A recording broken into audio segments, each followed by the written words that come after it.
In this class, we will study what changes after the national emergency is in operation. Now, the most important point is that national emergency does not simply mean that everything is suspended. Its effects are specific and provision based. So, we'll focus on center state relations, we'll focus on parliament's power, we'll focus on financial arrangements, and how it impacts tenure of legislatures. Fundamental rights will be taken separately because that area has its own technical rules. So keep this line in mind that national emergency shifts the constitutional balance towards union, but it does not automatically abolish states or their institutions. Now, during national emergency, the normal working of center state relations changes. In ordinary times, the union and the states work within their own constitutional fields, but during emergency, the union gets wider authority. This wider authority may be executive, legislative, or financial. For example, the union may give broader directions to states, parliament may legislate on state list subjects, and revenue distribution may be modified. See, the basic idea here is of centralization, but controlled centralization under specific constitutional provisions. Now, the effects of national emergency can be placed under three main heads. First, the executive relations between union and states change. Second, legislative relations change, especially because parliament gets power over state list matters. And third, financial relations and tenure of legislatures may also be affected. Now, these effects are not imaginary or political assumptions. They come from specific constitutional provisions. So, for prelims, always connect the effect with the provision: executive and legislative effects, financial effects, and tenure effects. Now, national emergency may also affect fundamental rights, but that area must be studied separately. The reason is simple: the rules under 358 and 359 are technical and often confused. One provision deals with freedom under Article 19, the other deals with enforcement of specified rights. Their grounds, their operations, their limits are different. So, for now, keep fundamental rights aside. This class is about federal, legislative, financial, and tenure related effects. Now, number 353, Article number 353, is the core provision for the effect of national emergency.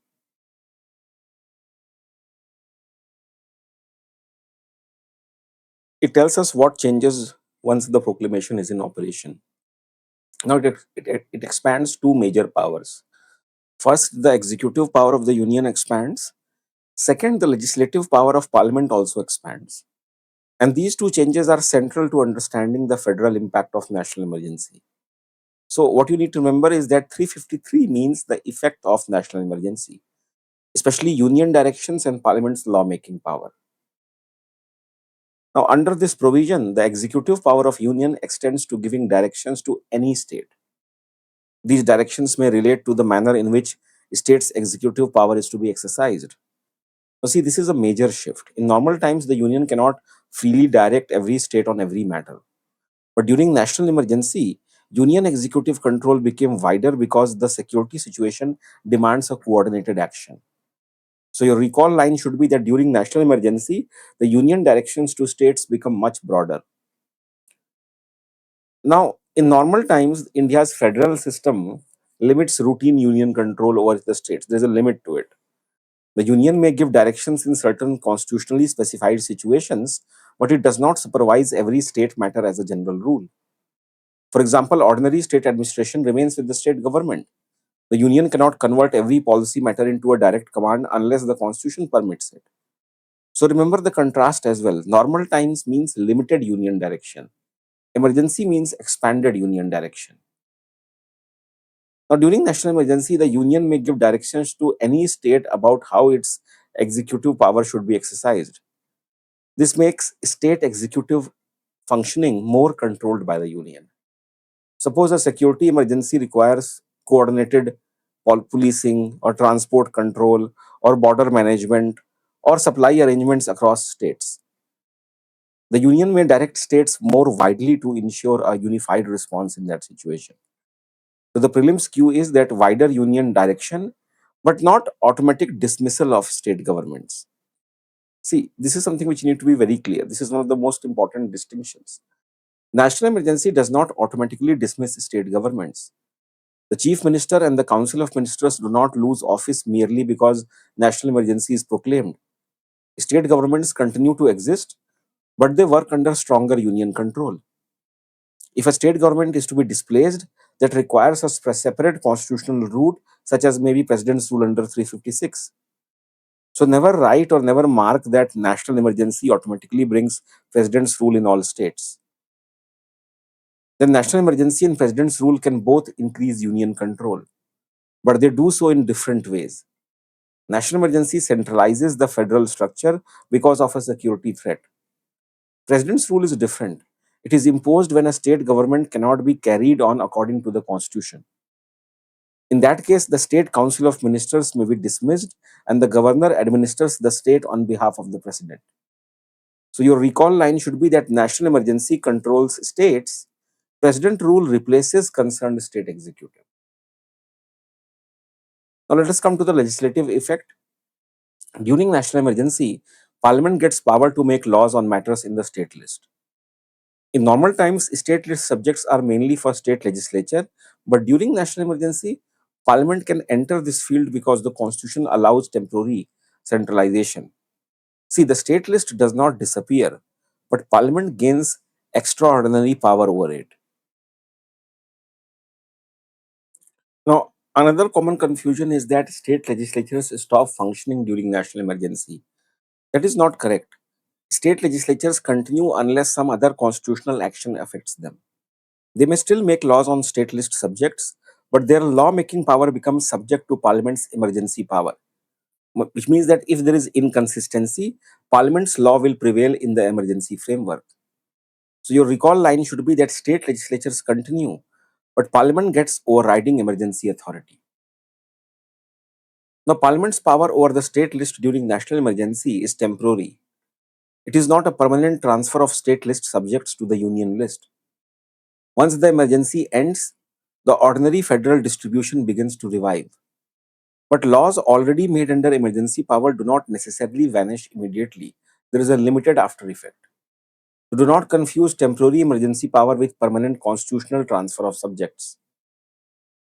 Now, Article number 250 is important because it directly allows Parliament to legislate on state list matters when national emergency is in operation. So this provision works because the emergency situation may require, uniform national legislation, even in areas normally left to states. But the power is linked to the existence of emergency and not to ordinary convenience. So your memory cue should be that Article 250 means Parliament enters state list during national emergency. Now, a law made by Parliament under this emergency power does not stop immediately when the emergency ends. It continues for 6 months after the emergency ceases. After that, it ceases to have effect to the extent Parliament would no longer be competent to legislate on that matter. But the things which have already been done under the law remain valid. So recall the emergency, your recall line should be that emergency state list law survives for 6 months after emergency ends. Now, UPSC may frame a statement saying that laws made by Parliament on state list subjects during national emergency become void immediately after emergency ends. That statement is wrong. The correct position is that they continue for up to 6 months after the emergency ceases. The 6th month after effect gives time for transition back to ordinary federal working. So do not choose immediate end, choose 6 months after effect. Then if Parliament can legislate on state list subjects during national emergency, then when Parliament is not in session, the President may also issue ordinances on such matters. But this does not mean that ordinance power becomes unlimited. The ordinary conditions for ordinance making still matter. The key point here is that since the legislative field available to Parliament has expanded, so its mirror function, the ordinance field, must also be expanding accordingly. So emergency expands the field. If Parliament is in session, then Parliament can make the law. If Parliament is not in session, then President can issue an ordinance. And that will have an effect of 6 months after effect. So ordinance power follows that field when Parliament is not in session. The same thing. Then sometimes national emergency may operate only in one part of India. but its effects may still extend beyond that specific area if the security connection requires it. For example, activities in another state may assist or intensify the threat in emergency affected area. In that situation, union executive directions and parliament's legislative power may extend to the other state also. So territorial limitation of emergency does not always mean territorial limitation of every effect. Now, the 42nd Constitutional Amendment expanded the territorial effect of 353. So it allowed union directions and parliamentary laws to extend beyond the area where emergency is actually operating. But this wider effect must have a security connection. It cannot be used as a casual use to excuse to control unrelated matters in unrelated areas. So your prelims cue is that wider effect is possible, but it must connect to the emergency situation. Now, suppose the emergency is operating in a border region, but supplies, communication, or organized support for the threat are coming from another state. In such a case, the union may need directions or laws affecting that other state as well. So, this example helps us understand why the constitution allows wider territorial impact. Security threats do not always remain neatly inside one state's boundary. So, remember, emergency may be local in operation, but national security response may need wider control. Now, let us come to the financial relations during national emergency. So, I already told you that this is governed by Article 354. It allows modifications of provisions relating to distribution of revenues between the union and the states. So the president may direct that provisions from 268 to 279 will apply with exceptions or modifications. So this gives flexibility in financial arrangements during emergency. Your memory line should be that Article 354 means revenue distribution may be modified during national emergency. Now, this provision affects financial arrangements between union and states. For example, revenue distribution that normally follows constitutional rules may be adjusted for emergency needs. But again, this is not a permanent amendment of the financial federalism. The constitution allows temporary modification because emergency may require extraordinary financial management. So do not confuse temporary modification with permanent change in the financial relations between central and states. Now, an order under the Article 354 cannot continue endlessly. So it cannot extend beyond the financial year in which emergency ceases. So this is an important limitation. The emergency may justify modified revenue distribution, but once the emergency ends, the exceptional financial arrangement must also come to an end within the constitutional time frame. So Article 354 order ends no later than the financial year in which emergency ceases. So for example, in January, the emergency has ceased, the financial year is coming to an end in March. So in March, that order will come to an end. Now, every order made under Article 354 has to be laid before each House of Parliament. That gives Parliament awareness and oversight over emergency financial changes. So it is an executive order, but it cannot remain completely hidden from legislature. This is part of the accountability design. So for prelims, remember that executive orders which are affecting the revenue distribution between central and states, these orders must be laid before both houses. Now we come to a new thing that during national emergency, the normal tenure of Lok Sabha may be extended.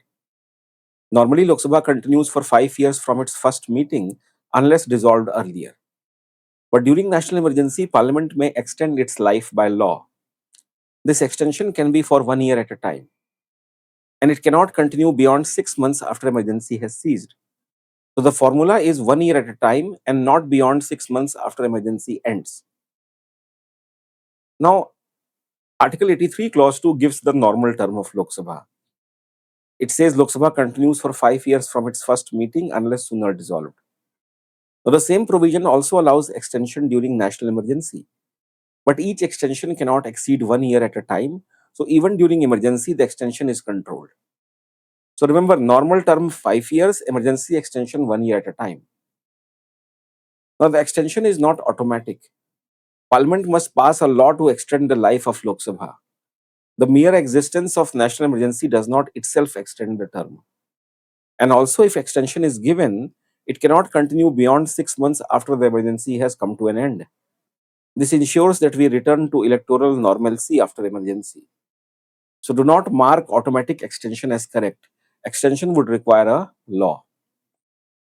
Then the main historical example here, which I would say, is the fifth Lok Sabha. It was elected in 1971 and its normal tenure would have ended in 1976. But during the 1975 emergency, its term was extended. So this example will help you remember that Lok Sabha extension is not merely theoretical. It has actually happened in India's constitutional practice.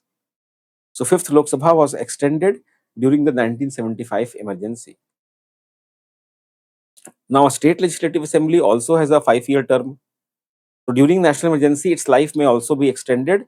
The same broad limits apply. Extension may be for 1 year at a time, and it cannot continue beyond 6 months after the emergency comes to an end. So your recall line should be that state assembly tenure follows the same emergency extension logic. So now, article number 172, clause 1 deals with the duration of state legislative assemblies. The normal term is 5 years from its first meeting unless dissolved earlier. But during national emergency, Parliament may extend this period by law.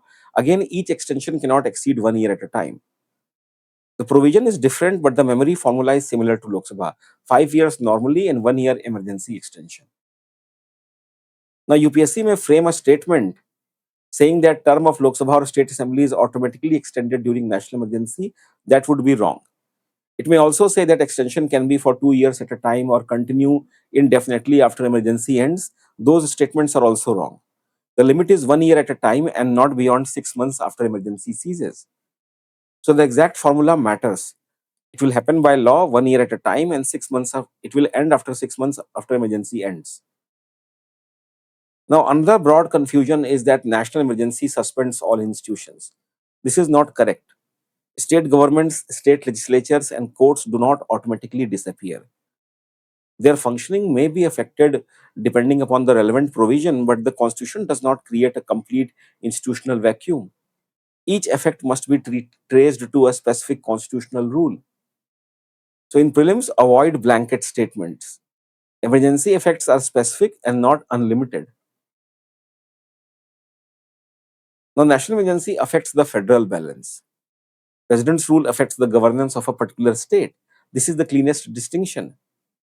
Under national emergency, the state government may continue but under wider union directions.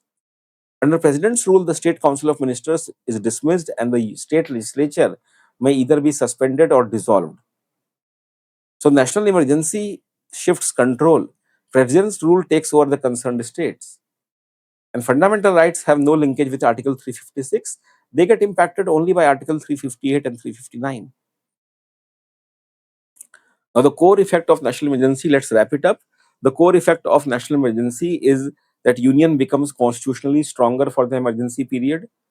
Union executive power expands and parliament can legislate on state list matters. Even revenue distribution may be modified and legislative tenure may be extended. But none of this should be understood as a permanent abolition of federalism. The changes are temporary, they are provision based and linked to the emergency framework. So your final recall line should be that there is a wider union direction, there is parliament control over a state list, there is financial modification, and there is tenure extension.